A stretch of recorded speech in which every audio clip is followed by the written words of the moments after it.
श्रीमद् भगवद गीता दशम एकादश अध्याय विश्वरूप दर्शन योग श्लोक संख्या 1। अर्जुन उवाच मदनुग्रहाय परमं गुह्यमध्यात्मसंहितं यत्त्वयक्तं वचस्तेन मोहयं विगतो मम। শ্লোকের অনুবাদ। অর্জুন বললেন, আমার প্রতি অনুগ্রহ করে তুমি যে অধ্যাত্ম তত্ত্ব সম্বন্ধীয় পরম গুহ্য উপদেশ আমাকে দিয়েছ, তার দ্বারা আমার মোহ দূর হয়েছে।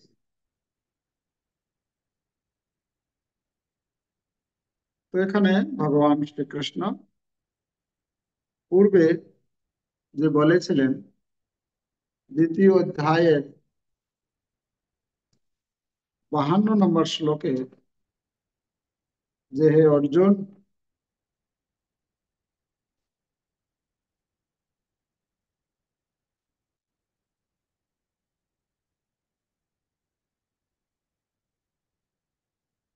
যদা তে মোহ কলিলম বুদ্ধির্ব্যতিতরিষ্যতি তদা গন্তাসি নির্বেদ্যম শ্রুতব্যস্য শ্রুতস্য। যখন তোমার বুদ্ধি মোহরূপ গভীর অরণ্যকে সম্পূর্ণরূপে অতিক্রম করবে, হ্যাঁ, মোহরূপ অরণ্য মানে মোহ থেকে মুক্ত হবে, তখন তোমার কি হবে? তোমার শ্রুত ও শ্রোতব্য আদি সবকিছুর প্রতি সম্পূর্ণরূপে নিষ্ক্রিয় হবে। যা তুমি পূর্বে শুনেছিলে আর যা শুনবে সবকিছুই কি হবে? নিরপেক্ষ, নিষ্ক্রিয় হবে বলছে। তো অর্জুন এখানে এই শ্লোকে কি বলছেন? যে আমার প্রতি অনুগ্রহ করে তুমি যে অধ্যাত্ম তত্ত্ব সম্বন্ধীয় পরম গুহ্য উপদেশ আমাকে দিয়েছ, তার দ্বারা আমার মোহ দূর হয়ে গেছে। ভগবান ওখানে মোহ থেকে মুক্ত হতে বলেছিলেন, আর এখানে অর্জুন বলছেন, আমি আপনার এই উপদেশ শ্রবণ করার পর আমার মোহ দূরীভূত হয়েছে, আমি এখন মোহ মুক্ত হয়েছি। তাৎপর্য, শ্রীকৃষ্ণকে এই অধ্যায়ে কারণের পরম কারণ রূপে প্রকাশ করা হয়েছে। সমগ্র জড়জগতের প্রকাশ হয় মহাবিষ্ণু থেকে, এবং শ্রীকৃষ্ণ সেই মহাবিষ্ণুরও উৎস। শ্রীকৃষ্ণ অবতার নন, তিনি সমস্ত অবতারের উৎস বা অবতারী। সেই কথা পূর্ববর্তী অধ্যায়ে পূর্ণরূপে বর্ণনা করা হয়েছে। এখন অর্জুন এখানে বলছেন যে তার মোহ নিরসন হয়েছে, অর্থাৎ অর্জুন শ্রীকৃষ্ণকে একজন সাধারণ মানুষ বলে আর মনে করছেন না, বা তার বন্ধু বলেও মনে করছেন না।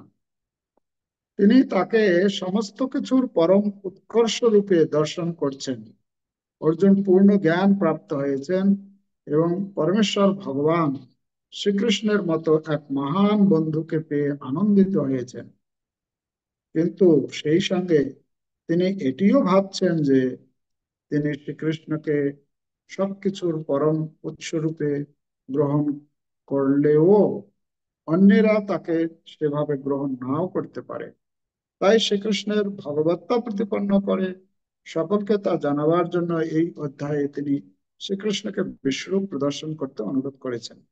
প্রকৃতপক্ষে শ্রীকৃষ্ণের বিশ্বরূপ দর্শন করে সকলেই ভীত হয়, যেমন অর্জুন হয়েছিলেন। কিন্তু শ্রীকৃষ্ণ এতই দয়াময় যে সেই ভয়ঙ্কর বিশ্বরূপ প্রদর্শন করার পর তিনি আবার তার আদিরূপ দ্বিভুজ শ্যামসুন্দর রূপে নিজেকে প্রকাশিত করলেন। শ্রীকৃষ্ণ অর্জুনকে যে উপদেশ বারবার দান করলেন, অর্জুন তা গ্রহণ করলেন। অর্জুনের মঙ্গলের জন্যই শ্রীকৃষ্ণ তাকে সবকিছু শোনালেন, তাই অর্জুনও তা শ্রীকৃষ্ণের কৃপারূপে গ্রহণ করলেন। এখন তিনি সর্বতোভাবে বুঝতে পারলেন যে শ্রীকৃষ্ণই সর্বকারণের পরম কারণ এবং পরমাত্মা রূপে তিনি সকলের হৃদয়ে বিরাজমান। ভগবান শ্রীকৃষ্ণ যখন তার বিভূতি বর্ণনা করতে শুরু করেছিলেন, তখন আমরা দশম অধ্যায়ের প্রথম দিকে যে যখন বিভূতি শুরু করছেন ভগবান বলছেন, হে অর্জুন, আমি এই জগতে কিভাবে আছি। হ্যাঁ, তিনি প্রথম যে শ্লোকটি বলেছিলেন বিভূতি, তার বিভূতি শুরু করার সময়, যে অহমাত্মা গুড়াকেশ সর্বভূতাশয়স্থিত অহম আদিশ্চ মধ্যম চ ভূতানামন্ত এব চ। হে অর্জুন, আমি হচ্ছি অহম আদি, অহম মধ্য, অহম অন্ত। পরমাত্মা রূপে আমি সর্বত্র বিরাজমান। আমি সৃষ্টি করি, আমি পালন করি, এবং আমি সংহার করি, আমার থেকে সংহার। তো ভগবান তিনি বর্ণনা করলেন যে এই যে সমস্ত সৃষ্টি করা, পালন করা, ধ্বংস করা, স্রষ্টা, ধারক এবং পালক রূপে আমি। তো অর্জুন এখানে বলছেন যে হ্যাঁ, সেটা আমি বুঝতে পেরেছি। ভগবান যে সবকিছুর মূল, এটা অর্জুন বুঝতে পেরেছেন।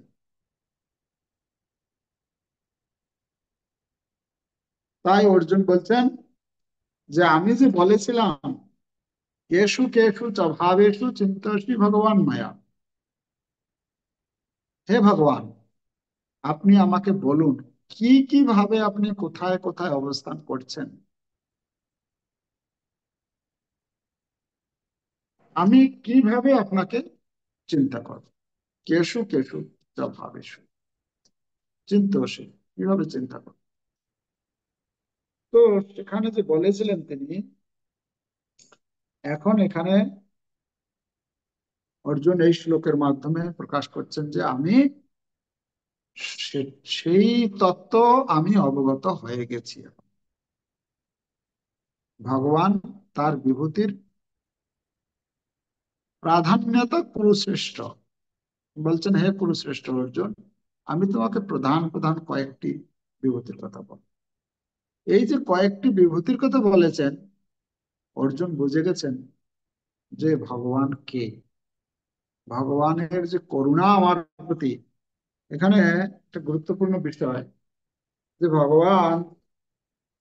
ভগবানকে, ভগবান যে সবকিছু করছেন, তাই না? ভগবান ধারক, ভগবান পালক, ভগবান সংহারক। ভগবান প্রতি মুহূর্তে আমাদেরকে তিনি পালন করছেন, পোষণ করছেন। এটি কারা বুঝতে পারে? কারা বুঝতে পারে? যারা ভগবানের অনুগত জন, ভগবানের শরণাগত। যতক্ষণ পর্যন্ত একজন ভগবানের ভক্ত না হয়, ততক্ষণ পর্যন্ত ভগবান যে আমাদেরকে কৃপা করছেন, করুণা করছেন, সেটা আমরা উপলব্ধি করতে পারবো না। অর্জুন এখানে বলছেন যে আমার প্রতি যে অনুগ্রহ, যে ভগবান আপনি যে মদ অনুগ্রহায়, আমার প্রতি যে আপনার যে করুণা, এই যে অনুগ্রহ করেছেন, এই যে ভগবানের প্রতি যে কৃতজ্ঞতা, কৃতজ্ঞ কে কে হতে পারে? যখন কারো কাছ থেকে আমরা কিছু পাই, তখন তার প্রতি আমরা কৃতজ্ঞতা প্রকাশ করি না, তাকে বলি থ্যাংক ইউ। হ্যাঁ, তো ভগবানকে কতগুলো থ্যাংক ইউ দেওয়া উচিত, ভগবানের প্রতি আমাদের কতটা কৃতজ্ঞতা প্রকাশ করা উচিত। ভগবান প্রতি মুহূর্তে আমাদেরকে তিনি কিভাবে পালন করছেন, সবকিছু সরবরাহ করছেন। শিল প্রভুপাদ কখনো কখনো এই যারা যীশু খ্রিস্টের অনুগামী, তাদেরকে নিন্দা করতেন। নিন্দা না, মানে সমালোচনা করতেন, যে এরা প্রতিদিন রবিবারে গিয়ে গির্জায় গিয়ে প্রার্থনা করছে, হে হে গড, আপনি আমাদেরকে প্রতিদিনের রুটি প্রদান করুন। যে প্রতিদিনের রুটি জন্য ভগবানের কাছে প্রার্থনা করছে, এটা কি ভগবান এতে লজ্জিত করা, ভগবানকে লজ্জিত করা হচ্ছে না? আর ভগবান আমাদেরকে ইতিপূর্বেই দিয়ে রেখেছেন সবকিছু। তারপরেও যদি আমি বলি না আপনি আমাকে রুটি দিন, এটা একটা ভগবানকে লজ্জা দেওয়ার মতো হচ্ছে। তো এই জন্য প্রভুপাদ এটাকে পছন্দ করতেন না। বরং প্রভুপাদ বলতেন, বরং ভগবানের কাছে গিয়ে বলা, এটা বলতে হবে যে হে ভগবান, আপনি যে আমাদের প্রতিদিনে না চাইতেও আপনি সবকিছু আমাদেরকে সরবরাহ করছেন, এর জন্য আপনাকে অসংখ্য ধন্যবাদ। এবং আপনি কৃপা করুন, আপনি যে এত কিছু আমাদেরকে দিচ্ছেন, আপনার কি সেবা করতে পারি, প্লিজ কৃপা করে আপনার সেবায় আমাকে যুক্ত করুন। এটা হচ্ছে কৃতজ্ঞতার লক্ষণ। মানে ভগবান যে আমার প্রতি অনুগ্রহ করছেন, এটা প্রতি মুহূর্তে উপলব্ধি করা, এটা যারা ওয়াইস ম্যান, মানে যারা ভদ্রলোক, তারা এটা বুঝতে পারবে যে ভগবান ভগবান ভগবানকে, ভগবানের প্রতি কৃতজ্ঞতা প্রকাশ করা। ভগবান আমাকে কত কিছু দিচ্ছেন। অর্জুন যেরকম এখানে বলছেন, আপনি আমার প্রতি অনুগ্রহ করেছেন। আমরা ভগবান যে আমাদের প্রতি অনুগ্রহ করছেন সেটাকে আমরা উপলব্ধি করতে পারি, নাকি ভগবানকে আরো উল্টো কমপ্লেন করি, আমার এটা নেই কেন, আমার ওটা নেই কেন, আমি এটা পাচ্ছি না কেন, আমার এই অসুবিধা কেন, আমার কাছেই সব এইসব সমস্যাগুলো কেন, অন্যরা তো খুব ভালো আছে।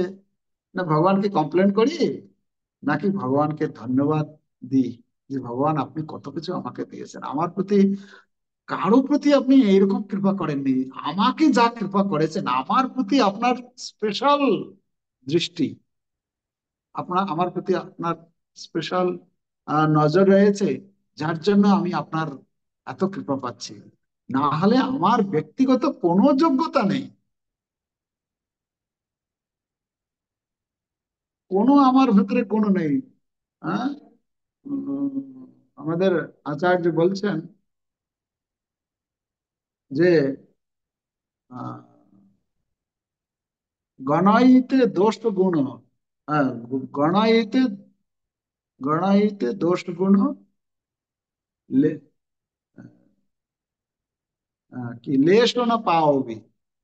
বিদ্যাপতি বলছেন যে যদি তুমি বিচার করো আমার ভেতরে, যে এর ভেতরে কতটা যোগ্যতা আছে কি নেই, দোষ গুণ, এই যে যদি বিচার করতে যান আপনি, তাহলে লেশ মাত্র আপনার কৃপা পাওয়ার যোগ্য আমি নই। কিন্তু তারপরেও আপনি কৃপা করেছেন, আমার প্রতি কৃপা করেই যাচ্ছেন, এর জন্য আপনাকে থ্যাংক ইউ। আমাকে আপনি আপনার সেবায় সবসময় যাতে নিযুক্ত থাকতে পারি, এই কৃপা করুন। ভগবত ভাগবতমে ব্রহ্মাজি বলছেন, হে ভগবান, হ্যাঁ, প্রসাদ লেশানুগৃহীত বই জানাতি তত্ত্বম ভগবান মহিম্ন। যে বলছেন যে প্রসাদ লেশা, ভগবানের কৃপার লেশ যদি কেউ লাভ করে, তাহলে সে ভগবানকে ওই থ্যাংক ইউ দিবে, তখন ভগবানের কাছে নিজেকে ঋণী মনে করবে।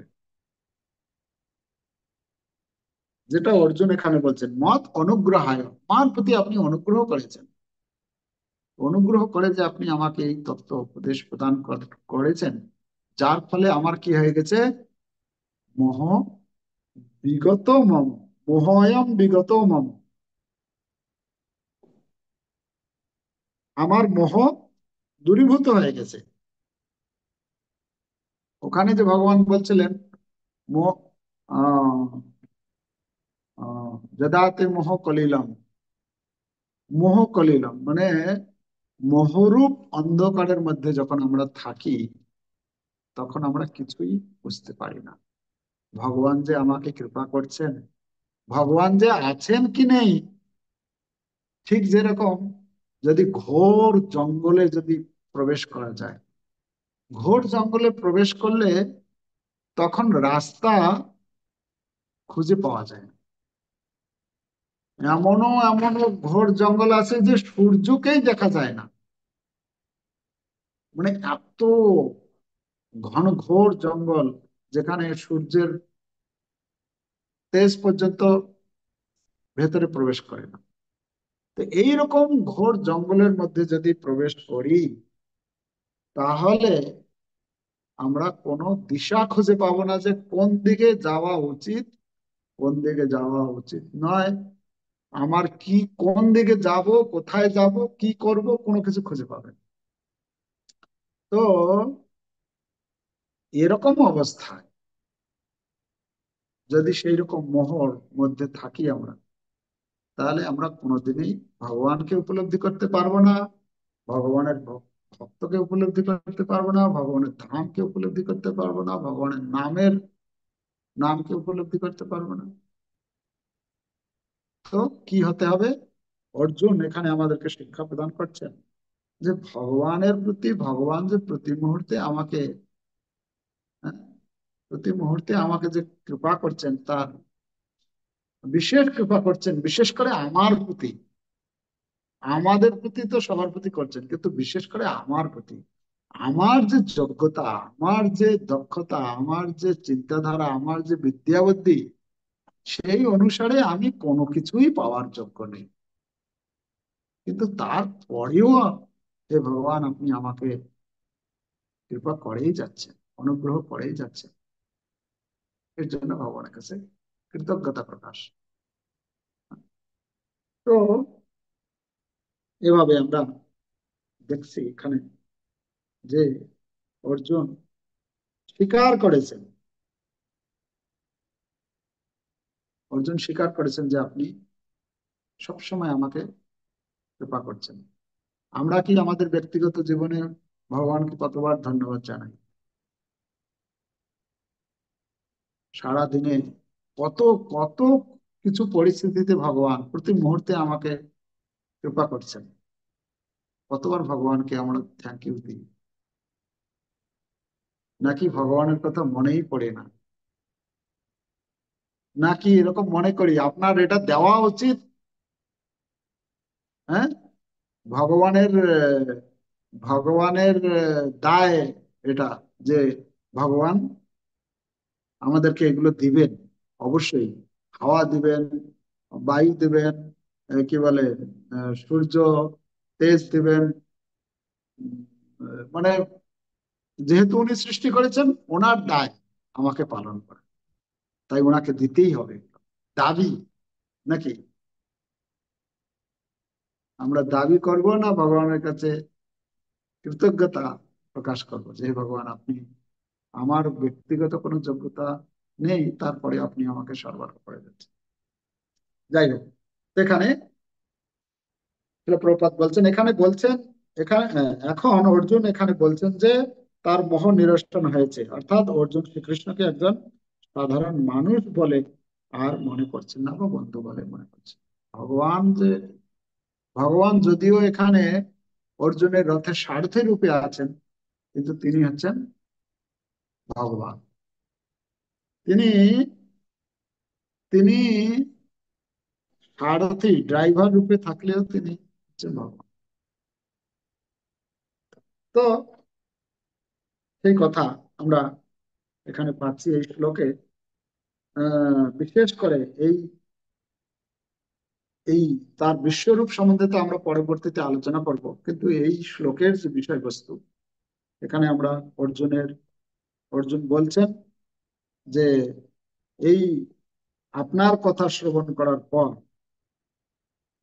অর্জুন স্বীকার করেছেন যে ভগবানের কৃপা, ভগবান আপনি কি আমাকে কৃপা করছেন, যার ফলে আমার মোহ দূরীভূত হয়েছে, সমস্ত মোহ দূরীভূত হয়েছে। প্রপাত তাৎপর্য বলছেন, শ্রীকৃষ্ণের কৃপা শক্তি, অর্জুন শ্রীকৃষ্ণের কৃপা উপলব্ধি করতে পেরেছেন, যার দ্বারা তার মোহ দূর হয়েছে।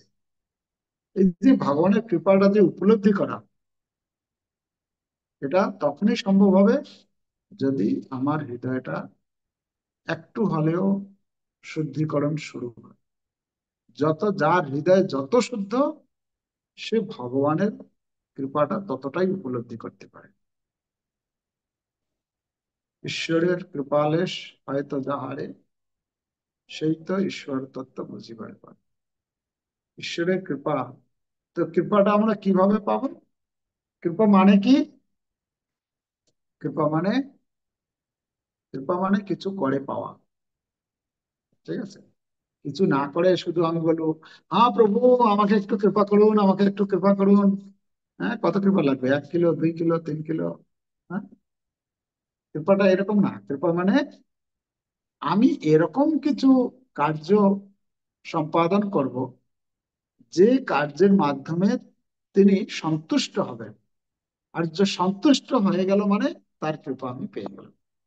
তিনি খুশি হয়েছেন মানে আমি কৃপা পেয়ে গেলাম। এইরকম নয় যে বলতে হবে, তোমার প্রতি আমি সন্তুষ্ট, তোমাকে আমি কৃপা করে দিলাম। না, ওটা, কৃপাটা এরকম বস্তু, অটোমেটিক ট্রান্সফার হয়, তাই না? কিন্তু আমাকে এরকম কিছু কাজ করতে হবে, যে যে কাজের মাধ্যমে তাকে আমি সন্তুষ্ট করতে পারি। সবার জানা উচিত যে শ্রীকৃষ্ণই সবকিছুর পরম উৎস এবং তিনি সমস্ত জীবের হৃদয়ে বিরাজমান পরমাত্মা। সবকিছুর উপরে শ্রীকৃষ্ণের পরমেশ্বরত্ব। তো এখানে আহ যেটা পরবর্তীতে আমরা, এই অর্জুন, প্রপাত তাৎপর্য শেষের দিকে লিখেছেন যে এই বিশ্বরূপ দর্শন করার জন্য অর্জুন বলেছেন, যদি এই শ্লোকে এখনো বলেননি, এই অধ্যায়ের আগাম বার্তা দিচ্ছেন প্রভুপাদ তাৎপর্যে, যে তিনি আহ, অন্য যারা রয়েছে, যারা ভক্ত নয়, তাদেরকে ভগবানের প্রতি বিশ্বাস জাগানোর জন্য এই বিশ্বরূপ দর্শন করার জন্য অনুরোধ করবেন। তো যেহেতু প্রথম শ্লোক, তাই শ্রীল প্রভুপাদ এই অধ্যায়ের আহ আগাম বার্তা দিয়েছেন যে কি আলোচনা হতে চলেছে এই অধ্যায়ে। তো আজকের আলোচনা এভাবেই, যে আমরা এখানে উপলব্ধি করছি যে এই শ্লোকের থেকে আমরা বুঝতে পারছি যে একমাত্র ভগবানের কৃপার দ্বারাই ভগবানের প্রকৃতি উপলব্ধি করা যায়। এখানে অর্জুন বলছেন, আপনি কৃপা করেছেন আমার প্রতি, কৃপা করে এই জ্ঞান প্রদান করেছেন, যার মাধ্যমে আমি এটা উপলব্ধি করতে পেরেছি। হ্যাঁ, এবং আমার মোহ দূর হয়েছে। তো কিসের মাধ্যমে হয়েছে উপলব্ধিটা? কিসের মাধ্যমে মোহটা দূর হলো? ভগবানের কাছে শোনার মাধ্যমে, শ্রবণ করার মাধ্যমে। যদি আমরা শ্রবণ করি মনোযোগিতার সঙ্গে, হ্যাঁ, সাধু সঙ্গে, যদি ভগবত কথা যদি শ্রবণ করি, তার মাধ্যমে কি হবে, ধীরে ধীরে আমার সেই তত্ত্ব বুঝতে পারবো এবং মোহ দূর হবে। দূর হবে মানে অন্ধকার দূর হয়ে যাবে। ভগবানের কথারূপ যে সূর্য আমার ভিতরে যখন প্রবেশ করবে, উদিত হবে আমার হৃদয়ে হৃদয়ে, তখন আমি বুঝতে পারবো। তো তার জন্য আমাদের সাধু সঙ্গে ভগবানের কথা শ্রবণ, অধ্যয়ন, মনন ইত্যাদি করা, ভগবানের নাম জপ কীর্তন করা, যদি এভাবে প্রচার কার্য করা, প্রচার কার্যের মধ্যে যুক্ত থাকতে হবে। প্রচার কার্যের মধ্যে যুক্ত থাকার মাধ্যমে আমরা কৃষ্ণ চেতনায় থাকার একটা মানে সহজ পন্থা। যদি আমরা প্রচারে থাকি, সবসময় ভগবান সম্বন্ধে মনে থাকবে, ভগবান সম্বন্ধে বলবো অন্যকে, যার যেখানে যতটুকু সামর্থ্য, যে যেখানে আছেন সেখানে থেকে নিজেরা আমরা অনুশীলন করব এবং সেই সঙ্গে প্রচার করব। আর প্রচারের মধ্যে শ্রীল প্রভুপাদ বলছেন গ্রন্থ প্রচার। গ্রন্থ প্রচারের শ্রীল প্রভুপাদ বলছেন, তোমার এই 3 মিনিটের লেকচারে তার কোনো উন্নতি হবে না ভক্তি জীবনে। তার থেকে তুমি তাকে একটা একটা ছোট হলেও একটা যে কোনো একটা গ্রন্থ দাও, সেই গ্রন্থ যদি দাও, এই গ্রন্থের সংস্পর্শে তার জীবন পরিবর্তন ঘটবে। প্রভুপাদ গুরুত্ব দিয়েছেন, এই জন্য বলছেন preaching means selling books. Prabhupada বলছেন, নিজের ভাষায় উনি বলছেন, প্রচার মানে হচ্ছে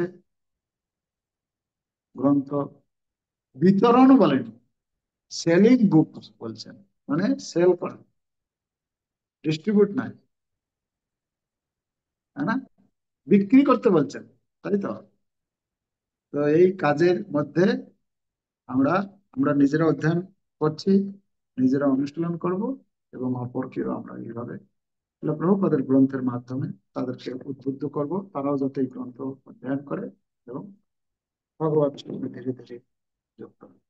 হরে কৃষ্ণ হরে কৃষ্ণ, কৃষ্ণ কৃষ্ণ হরে হরে, হরে রাম রাম রাম হরে হরে।